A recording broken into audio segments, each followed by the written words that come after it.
She was an artist, a seamstress, and a business owner for more than 2 decades when she decided to take her stab at real estate.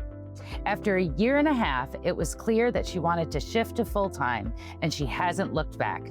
Now, Tayissa is moving into coaching and leadership and having the time of her life. Stick around to hear about her journey and ways that you can do the same. Welcome to Unlocking Real Estate My First Commission, where we dive into real stories, big wins, and early lessons learned from highly successful rookie real estate agents and brokers. This is the series where we explore how real estate transforms lives, one home at a time, by sitting down each week with a new agent or broker who has found incredible success in their first year. Your hosts are instructors and leaders at Colibri Real Estate School, one of the largest real estate educators in the nation, where we focus on helping people like you get started or find continued success in their careers. Hello, and welcome to Unlocking Real Estate, My First Commission. I'm your host, Tina Lapp. I've been in real estate education for over 30 years, helping individuals enter and thrive in their real estate careers. We are here today with Tayissa Gabreski. Tayissa, will you take a moment to introduce yourself, where you live, and what company you're with? Sure. As Tina said, Tayissa Gabreski is my name. I am in the Seattle-Tacoma area, more towards the south side of Seattle, and I'm currently with Keller Williams, Puget Sound, Mountains to Sound, and our network. Awesome. So you're way out west. Love it. Mm-hmm. Will you talk us through how you decided to get into real estate and what you were doing before you got your real estate license? Sure. So I actually got into real estate in my early 40s. I was 42. And I had, prior to real estate, been a third-generation seamstress. So I actually grew up in a sewing shop on the East Coast. My mom had a small contract business. She had about 30 employees. Her mom was also a seamstress. And so that is what I had done my whole life. When I came to Washington, I actually started my own business. I started my own product line. I was vending, I was stitching, doing contract work for about 20 years on my own as a business owner. Wow. And then, like many people in their 40s, was going through some pretty big changes in my direction and course, and just had hit a point where I was tired of selling my art, and I wanted to do more art for art's sake. And I realized that there was a cap on how much I could possibly make as a production seamstress. Even with my own line, having it in boutiques was just a lot of hard work. And so I started looking for other options. And I had just purchased my second house, and a friend of mine was a real estate agent. And I just, on a lark, said to him, "So what's this about? What is being a real estate agent about?" I loved homes. I loved helping people. And we got to talking, and I did a bunch of research. I found out that one of the biggest hurdles people have in real estate have to do with transitioning from having a traditional job to being a business owner. And since I had been a business owner for a long time, I felt like that, at least that hurdle, I had under control. So I decided, it wasn't going to be a huge cost like going to college was. And it was really kind of interesting and exciting, and I would give it a shot. And what was the worst that was going to happen? It didn't work. And then I'd go back to stitching. Yes, I love it. And you're right. There's so many people in that same change in life, looking for something different. So you decided to take the leap. Mm-hmm. Tell me about what you did. How'd you get your license? Tell me about the licensing and education process. So I decided actually to go to Rockwell on their online platform. Okay. The local in-class was a little bit of a drive, so online seemed like a good fit. I think, like many people who are coming back as a second career, school at first was a real challenge. It was very difficult for me to just do it by myself and have to stay focused. And so I had a little bit of a slow start. I did have to get an extension, so it took me, I think, maybe 9 months to get through the whole course. But Not really, I bad. think that beginning part was the hardest. And once I got into the rhythm of studying, it became much easier. Yeah. And 9 months for a whole new career. Not bad. Not Yeah, bad. pretty good, pretty good. Were you still running your other business while you were I going through was. classes? I Wow. was dual career the whole time. I didn't transition out of my other business for about a year and a half or so. Wow. Okay. So not only did you take classes and get licensed while you were running your other business, you actually practiced real estate for the first Mhm. year and a half. You had two businesses going, certainly a lot. And so you And did a toddler. online. Oh, and a Out that whole toddler. time, and a toddler. Yes. Oh my gosh. You must have been exhausted. You It don't seem was like it it now. So was you it was busy. you got in your groove. So needless to say, probably the biggest challenge going through the classes was juggling it all. Mhm. Yes, Yeah. definitely juggling, and as a, busy mom, busy with my business and studying, just trying Wow. to and get back into the school brain. It's Yes, a different mindset it than just is. doing your job. Yeah, it is. And at 40 years old, you haven't been in the classroom for decades. Right. And congratulations, because you got Mhm. through it. You got Yes. through it. And when did you take your classes? Did you do them at nights, weekends, all over the place? At that time, I was all over the place with it. Yeah. Just Okay. whenever I could, I had a laptop. We did a lot of traveling because I would actually sell my product line at events. And so we would have to drive Okay. to events and set up a booth and do all this kind of stuff. So I would actually, in the car, as we were driving places, open a hotspot on my phone, have my laptop open, and study in the car as we were going to set up the booth and everything like that. Well, that sounds good as long as you weren't the one I driving. was not driving. Although now So, they have those drivable cars, so maybe I could do it that way now. right, right. The world is changing for sure. So that's great. So you were doing this while you were traveling around, you were all kinds of different places, getting through the schoolwork. You did it. Congratulations. So, what were your expectations going into your first year?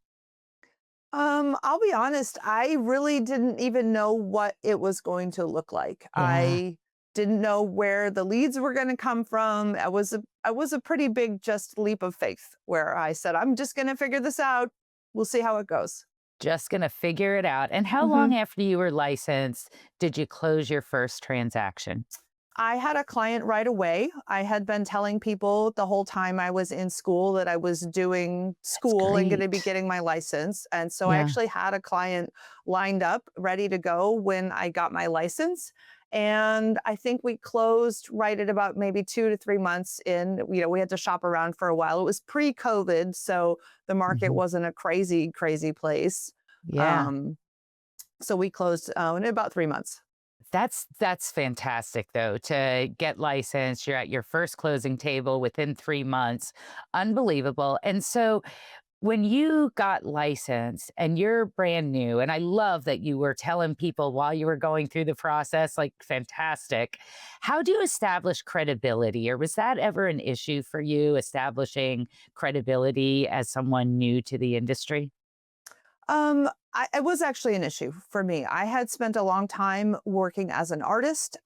Was also a Yeah. performer, and I had a lot of people who knew me as an artist and as a performer, but I didn't at the time certainly feel like they viewed me as a professional. And I Mhm. had to make a pretty big leap, a pretty big focused shift, not even a leap, just a focused Yeah. shift to go from working artist to working professional. And the way that I did that was actually to transform my outer appearance. So while in the sewing shop or in the painting studio, I would have maybe grungy jeans and work day clothes. At any point in time I was engaging in any level of professional activity, I would make sure to put makeup on, do my hair, button down shirt, the whole process of being, if I wanted people to treat me as a professional, I had to present myself as a professional even with my closest friends. If I was picking you up in my car and we were going to go look at houses together, my car was clean, I would wash my car, vacuum it, and really insist that we were interacting in a professional capacity and we weren't going to the coffee shop. That's fantastic and great advice for individuals who are thinking about this. Because sometimes people get nervous, like, gosh, I'm from such a different industry. And look at you. Like, you're just a great inspiration to others. So I appreciate you talking through some of those real stories. As you were getting started, what'd you use for marketing? Was it all word of mouth and networking? Did you use other channels? How did you market yourself? Primarily, I would use word of mouth, networking. I would just talk about real estate in all of the places that I went. I travel a lot, so there was a lot of opportunities to bring that up. I also would post on my social media a lot of more lighthearted things. I don't ever Okay. post political things, but just reminding people that I'm in the business. If I was doing an open house, I would take pictures of at the open house. And really, what I love about real estate is the architecture. And so, just in my daily I bet. life, I would take pictures of fun. Oh, here's a cool chimney. Here's a beautiful Victorian house. Oh, look at this statue. So, the things that I was excited about in real estate, I would just share those things. That's great. I love the artsy side, and it fits so seamlessly into real estate. So, as you got started, you said for the first year and a half, you kept your other business going. How Mhm. did you decide, or when did you decide to make the switch and go to real estate full time? That had to be So a hard I decision. it was very challenging. Yeah. I had decided right away I wanted to commit to real estate, and so I did start phasing down my business. I stopped almost right away. I remember there was one event that we went to go set up the booth, and it was just very frustrating. I had all this stuff, and I had my stacks of boxes, and had to put all the things together. And I was just standing there in the booth, thinking to myself, "What am I doing? Why am Mm, I doing this? There's so much more income potential if I was out working on my real estate business right now than standing here in this booth trying to wow. peddle some garments." I mean, I was good at it, but it's Yeah. still the earning potential was so much higher. And that just dawned on me all at once. Why am I here when I could be working on my real estate business? And then that was really the point that I made the shift. And I had to make a leap of faith. I had to believe that I could do it Yeah. and put aside my fear and my worries to Hmm. just make that step. And the process that I actually went through to do that was I decided that I had to have at least 3 months of savings in my bank account so that I Smart. could honestly make the decision to move forward and give up my sewing business so that I could really focus on real estate without being worried all the time. And so my partner and I discussed it, and that's what we did. We made sure we had enough savings Yeah. that we could make that step. And then when we had that, I just said, "That's it. I am no longer a seamstress. I am a real estate agent." And it takes discipline, and for you to have the foresight to plan for that and step into real estate, just great. And again, great advice for individuals who are thinking about doing this.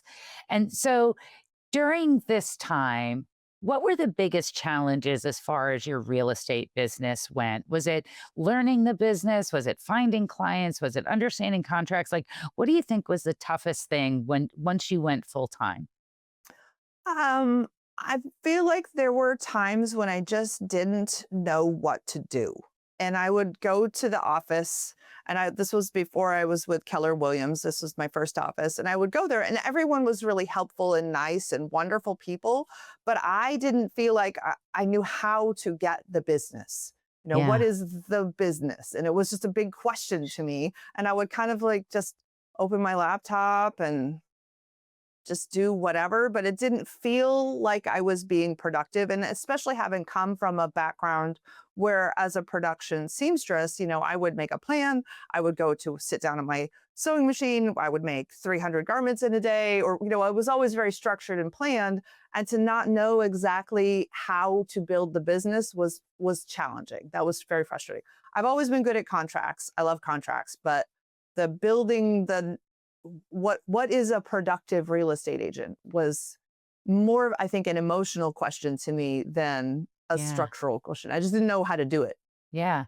And so fast forward to today, Hmm. and now you do clearly. Yeah. So at this point, what's changed? How did you get there? Well, I have had a very fun journey in real estate. I was actually in at my brokerage for about a year. And then on a lark, I answered a Craigslist ad for a real licensed assistant. And so then I got to spend about a year and a half as a functionally as an intern with a very Hmm. experienced luxury agent. And I was essentially her right hand gal. I did all of Yeah. her transaction coordinating. I ran all of her inspections. I just did all of the footwork for her entire business. And it was a beautiful opportunity. It was a lot of Yeah. work, on call basically 18 hours a day. Wow. But I credit that experience as to really giving me a true foundation of how to be very work oriented as a real estate agent, and to know that each day you have to get up, you have to connect with your clients, you have to search properties, you have to understand market statistics, and that is the daily routine of a real estate agent. So that got ingrained into me working for this Yeah. other agent for a while. Yeah, and exactly what you were looking for, right? Like you wanted the Yes. playbook, and now you've got the playbook. You're learning how to do this. When, as you've gone out on your own, what are some of the things that have been most successful for you? Follow up. That's really the thing. Just staying in touch. I don't do a lot with buying leads or any of that stuff. I Okay. just stay in touch with my people. I post on Facebook. I use social media as a strategy, but not from the influencer style, which is a fine strategy. But for me, I use social media to just connect with people. I send out probably 20 to 50 direct messages every day just to connect.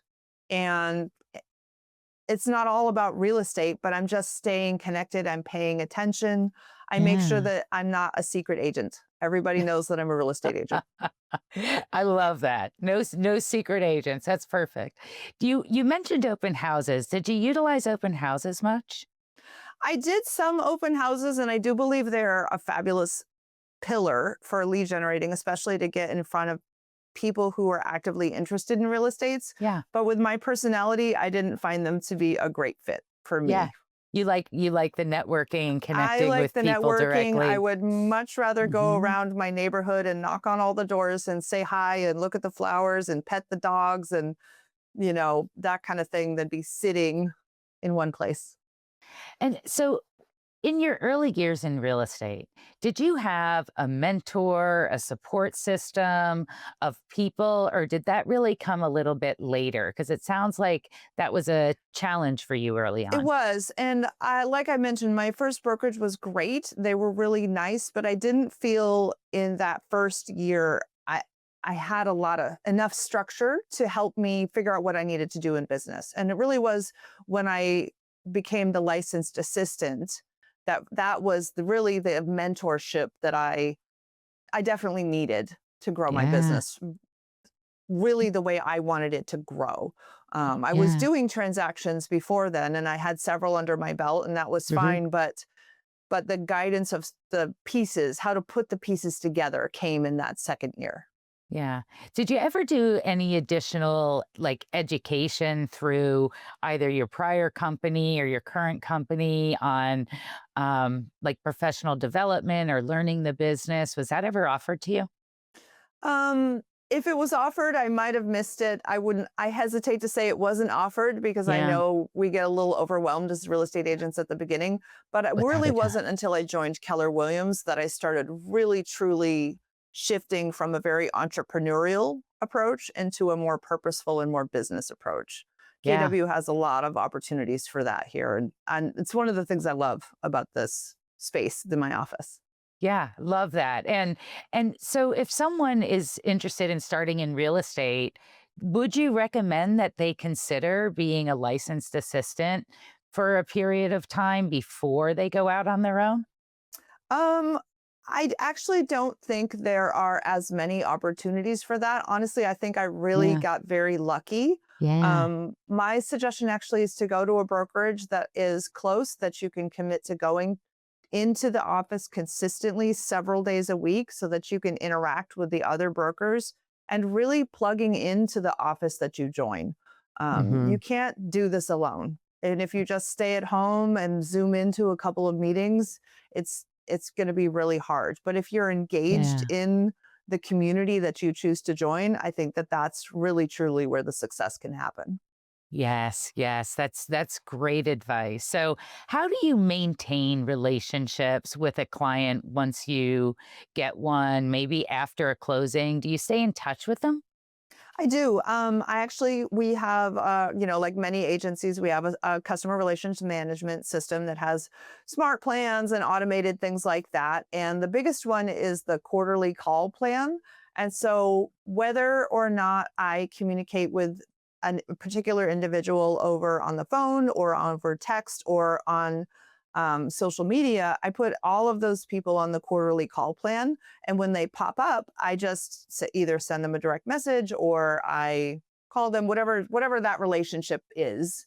But Hmm. that's my reminder to stay in touch. Yeah, yeah, that's good. Like again, it goes back to getting your playbook. Once you had your playbook, you hit your stride. That's amazing, and that's some good advice for individuals looking to get started. So, as you were learning, a lot of individuals are nervous about like, oh my gosh, what if I mess something up? What if I don't know something? It happens, right? Mhm. Are there any memorable experiences you have from your early years in real estate that is something maybe is a funny experience or an example of something maybe you missed or did wrong that you could share? Mhm. Actually, my first transaction. Here I am driving around with my client. We're looking at houses. We looked at a few different places. Everything's going great. And then the day came that they were like, this is the house we want to write an offer. I called the other agent. We're putting together an offer, did all of those things the way I was supposed to be doing. Yeah. However, what I had not done is practice writing an offer. And so here I go home. It's Sunday. I'm trying to write an offer. 6 hours later, I have still not figured out how to use the technology. I can't figure out Authentisign. I don't know where the forms go. And I panic, call my managing broker. Oh my Mhm. gosh. And then she agrees to come down to the office and we meet. And of course, we knock it out in half an hour. So, Yeah. really, I think the biggest lesson that I took from that was even if you think you know what you're doing, you should still practice. That good point. But the reality is not everyone knows everything when they come into the business, and it's a Right. learning process, and the business is forgiving and people are forgiving, and we're all human after all. Yeah. So And that's and good. keep the phone numbers of at least one or two people in your office so that you can call and ask them for help. Always, always. What about a client experience? Are there any particular transactions with clients that you particularly enjoyed or that just sort of stick with you because it was a touching or unique experience? Well, I have found as a real estate agent, one of the things that gives me the most joy and excitement actually has to do with helping people be set up for their future success. I come Mm. from a low income background, and the idea that I can be helping people create generational wealth for their family and their children is really exciting to me. And so there have definitely been a few transactions. Actually, that client that was my first transaction, they had a baby, and then less than 2 years later, they decided to move to Texas and they had to go really quickly. And I said, okay, I'll list your house. Don't you guys worry about it. I'll do what needs to be done. Give me the tools, the keys, all that kind of stuff. Um, and I helped them. I kind of general managed their project basically because their Yeah. house needed, it was an old Victorian house. And we did a remodel on their home. It cost about $40,000. Took me about 2 months to manage all these contractors. It was a huge amount of work. My husband was unimpressed at how many times I had to drive there and back and forth and cleaning up things. But at the end of Yeah. it, we took their property that they had paid, I think they paid $375 for. And then when we did our first CMA, it looked like if we had listed it as is, they were only going to be able to sell it for maybe $450. But they decided to invest in the remodel, and we ended up selling it for $710,000. And Wow. so they were able to take that Yes. really, we did the $40,000 investment, and they probably walked away with more than $200,000 in their pocket to build their future with their baby in their new place. They currently own their home outright in Texas right now because of that huge nest egg that they got to bring Yes. to Texas with them. And that kind of thing really just makes me feel great as an Yeah. agent and how I'm helping people create their futures. Yeah, that's a great story. Thank you for sharing that. That's wonderful. I'm sure they are pretty happy about it as well. Yeah. Um, so what's next for you? Where do you see yourself in 5 years? Well, I'm pretty intent on the path I'm on right now, which I'm actually the productivity director at our network. We have 4 different market centers, and I'm the productivity coach director. I coach in 2 different networks, and I'm also still transacting. And the journey that I see that taking actually is as I continue to grow our network coaching program. One of the things I want to do is lead a team of new agents so that I'm helping new agents come into Wow. this business with more guidance and to be able to grow their business and then grow my business through helping them succeed in their business. So currently right now I'm actually taking through Rockwell the managing broker's license to move that goal forward. So that's really what I want to be pushing towards, is helping new agents launch their Yes. business. That's fantastic. Congratulations on that. We'll have to check back in with you Yes. in a year or so and see how Mhm. it's going. I love it. So, do you have any tips or tricks for individuals who are considering getting a real estate license or just getting started? So for people who are just getting started, I think the 2 things that are most important are learning how to manage your schedule and time block. That transition from the job experience into being a business owner is really challenging. And just immediately leaning into using your technology, your Google Calendar. I actually have 3 different calendars. I use my Google Calendar, I have a monthly calendar, and I have a weekly calendar on my wall. And I use all of them to help me stay focused. I am a little bit ADD, and those are the tools that I use to help me make sure I'm getting all of my tasks done. And then the other piece of it is lead generation. You have to get into conversation. You have to be talking to people about real estate to find the opportunities, and that there's momentum in that. If you're only having 5 or 10 conversations a week about real estate, it's going to be very challenging. And I generally have a goal of having 50 to 100 conversations a week about real estate.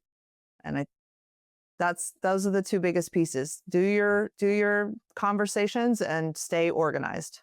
Yes, that's great advice, probably for almost anything, right? Mhm. But Yes. for real estate especially, real estate for sure. So we're going to jump into our lightning round. This is just a Okay. fun couple of questions. I'm going to ask you something, whatever comes to your mind, 30 seconds or less, just for fun. So, um, give us the name of a podcast you've listened to or a book you've read that you would recommend for the audience and why. Atomic Habits is a fabulous book, and it really helps you structure and rethink how you are organizing yourself in your life. And it helps you to realize that every single day, every single step forward makes things bigger and better. Every single step. There's a theme with you and they just that whole getting Just do it. organized and I love Exactly. it. If we had a time machine and you could go back to the day you started this journey, what might you do differently? Um, I would spend a lot more time actually lead generating in a more purposeful fashion. My lead Yeah. generating at the beginning was very erratic, and I would tackle it a lot more purposefully. Okay. Okay. That's great And I advice. might also buy a new laptop earlier. So I like that. The technology is valuable without a doubt, right? If you could have dinner with one person, dead or alive, who would it be and why? honestly, it would be Gary Keller. That man is fascinating. He Hmm. is purposeful. He is always thinking ahead. And not only is he always thinking ahead, it is clear through every piece of what he does and creates in his business and his business world that he is trying to lift everybody up. And to be able to combine this functional business approach with the greater concept of lifting people up, to me is that's the skill. That's the life. Everything that I want to do is lift people up. We succeed together. And that's who I would have dinner Yeah. with. Yeah. That's beautiful. That's beautiful for sure. What'd you do for work yesterday? What did I do for work yesterday? Yesterday was Monday, so I spent the morning organizing. Monday's my structure, like go through all my things from last week and just get very organized. I spent about an hour working on my 411, which is a goal setting model that we use at Keller Williams, and spent some time on that, getting my September ready because I have to keep that structure. And then I did about an hour and a half worth of lead generation, sent direct messages to a lot of my real estate sphere, and then I made some phone calls to some coaching clients. And then I had about 2 hours of teaching classes and running accountability. And then I went home and I ran a 2 hour meeting for my nonprofit group, trying to teach those guys how to use systems and models to make the nonprofit group more effective. Impressive, exhausting, hopefully fulfilling. All of those things. Yes. Yes. Yes, And that's today will be great. more spent with kids in the afternoon, but Monday's usually a long day for me. Yeah, yeah, the way to start the week strong. And just because you mentioned it there, the nonprofit that you're involved in, do you utilize community involvement in those kinds of things? Does that help your real estate business? Oh, absolutely. The time that I spend helping to grow the nonprofit and grow our mission and ideals there gives me plenty of interactions with other people in our Yeah. community, and honestly an opportunity to say, hey, as my real estate business, I am hosting this dinner and it is for this nonprofit activity. So it just helps me stay in touch. I'm pretty Mhm. light-handed. I don't come in too heavy, but it absolutely helps me Yeah. to stay in the community. Yeah. And you're giving back, so it's a win-win across the board. Mhm. Where can listeners find you, connect with you, follow your journey? Well, I am mostly on Facebook right Okay. now. But one of my growth goals over the next year is to get a little bit more into the social media aspect of posting and things like that. So if you follow me on Facebook, then you'll get to see as I start to grow that. Like I said, most of my social media has been through direct messaging and more the prospecting. And now I'm kind of stretching my wings a little bit to move into a more active, upfront role over social media. Fun. Well, congratulations. I'm sure you're going to be great with that. And I really appreciate your time, your authenticity. Just, I think you'll be such an inspiration. I appreciate the time with you and congratulations on your success and may it Thank you. continue. And good luck with the coaching and everything else. That's amazing. Thanks for tuning in to Unlocking Real Estate My First Commission. We hope today's stories and insights inspired you to take that next step in your real estate journey. If you enjoyed this episode, don't forget to like, subscribe, and hit the notification bell so you never miss an episode, or head over to our channel to see some of the other content we've produced. We'd also love to hear from you. Drop a comment below with your biggest takeaway or a question for our next guest. If you have a recommendation for someone we should interview, please send a note to unlockingrealestate@colibrirealestate.com.